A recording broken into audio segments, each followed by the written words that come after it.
Hi guys, I am Aditya and this is part 11। ठीक है, जिसमें हमें समझना है कि आपका स्ट्रेस और इम्यून सिस्टम का क्या रिलेशन है। इम्यून सिस्टम बेसिकली तुम्हारी बॉडी का, as I told you, security guard है। जैसे किसी सोसाइटी की गेट पे वॉचमैन खड़ा रहता है, ठीक है, एंड ही चेक्स और शी चेक्स कि कौन अंदर आ रहा है, कैसे आ रहा है, किसको अंदर आने दे रहा है। ठीक है, फ्रेंड्स को ही अंदर आने देता है, पर अगर कोई चोर हो, स्ट्रेंजर आए तो उसको तुरंत रोक देता है कि भाई क्या काम है।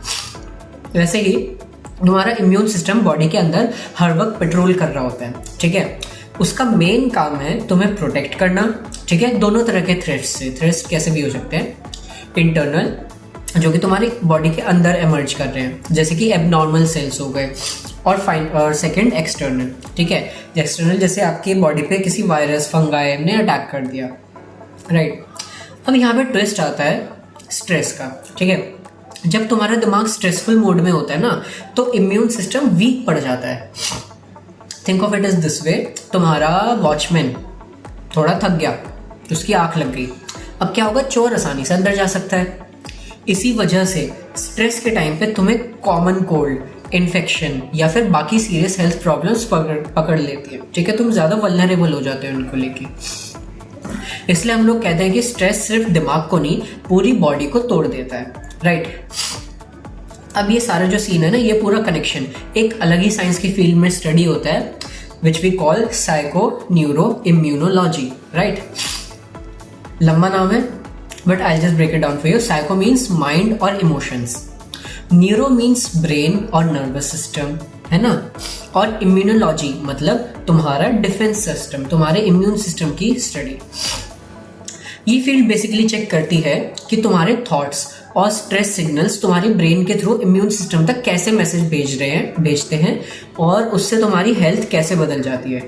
मतलब ऐसा समझो, माइंड बॉडी कनेक्शन का क्या एक्चुअल प्रूफ है, ये होता है साइकोन्यूरो इम्यूनोलॉजी। अब यू हैव टू अंडरस्टैंड कि इम्यून सिस्टम के क्या क्या पार्ट्स होते हैं।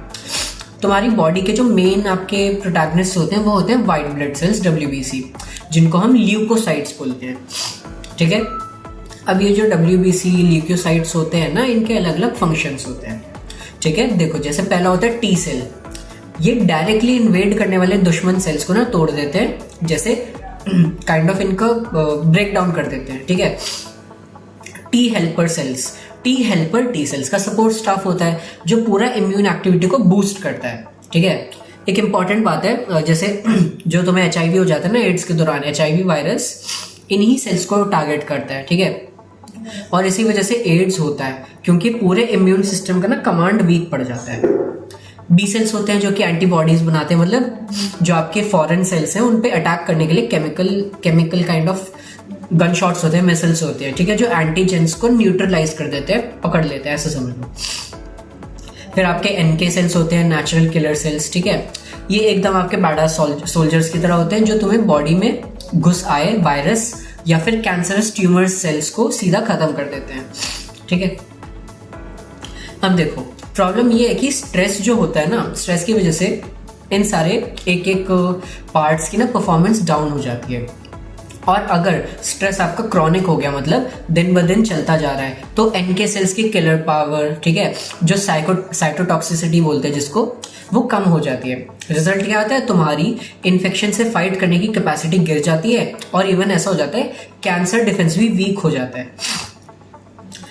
रिसर्च में हमने देखा है कि एग्जाम्स के टाइम पे ना स्टूडेंट्स का NK एक्टिविटी लो हो जाता है, या फिर जो लोग अपने लव्ड वंस को लूज कर देते हैं एकदम से, ठीक है, जिनकी लाइफ में कोई बड़ा लॉस हुआ होता है, उनका इम्यून सिस्टम वीक हो जाता है। सेम रिजल्ट सीवियर डिप्रेशन वाले लोगों में भी मिलता है, मतलब दिमाग की हालत सीधा इम्यून सिस्टम की परफॉर्मेंस पे रिफ्लेक्ट हो जाती है। लेकिन ऑफ कोर्स अगर तुम्हें सोशल सपोर्ट मिलता है, जैसे कि फैमिली हो गई तुम्हारी, फ्रेंड्स हो गए, या फिर तुम्हारा कोई क्लोज पार्टनर है जो तुम्हारे साथ इमोशनली खड़ा हुआ है, तो क्या सीन है, तुम्हारा इम्यून सिस्टम बेटर परफॉर्म करता है। मतलब तुम्हारे जो इम्यून सिस्टम के सोल्जर्स हैं वो मोटिवेशन मिलती है उनको फाइट करने की। इसी वजह से लोग कहते हैं कि लोनलीनेस हेल्थ के लिए एकदम खतरनाक होती है।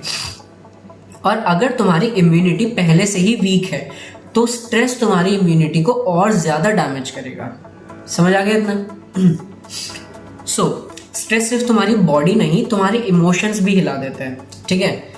स्ट्रेस के टाइम पे नेगेटिव फीलिंग्स फ्लड होने लगती है, बहुत ज़्यादा आ जाती है, डिप्रेशन, हॉस्टिलिटी, एंगर, एग्रेशन, और ये सब क्या करते हैं, तुम्हें और ज़्यादा रिस्की बना देते हैं। हाँ, किस चीज़ का रिस्क? पैनिक अटैक्स आ सकते हैं, ऑब्सेसिव बिहेवियर शुरू हो जाता है, ठीक है, मूड स्विंग्स होते हैं, फोबियाज होते हैं, रैशनल फियर्स होते हैं, सब कुछ बढ़ने लगता है। कभी कभी आपको फिट्स पड़ने लगते हैं, ठीक है, इरिटेशन के, और आपको कंट्रोल नहीं होते, ठीक है। मतलब तुम्हारी जो इमोशनल इंटरप्रिटेशन है लाइफ की, सीधा तुम्हारी फिजिकल हेल्थ को डिसाइड करते हैं। अगर तुम अपनी लाइफ को एकदम सब कुछ छोड़ छाड़ के होपलेसली देखते हो तो डिजीज आउटकम्स और ज़्यादा खराब होंगे, इंजरीज ज़्यादा होती हैं, और इवन कुछ चीज़ें इतनी हद तक पहुंच जाती है कि डेथ का रिस्क बढ़ जाता है। सो फाइनल ठप्पा यही है यार कि स्ट्रेस को लाइटली मत लेना है, ठीक है। तुम्हारी सोच, तुम्हारे इमोशंस, तुम्हारा कोपिंग स्टाइल सीधा तुम्हारी इम्यूनिटी को शेप करता है, राइट।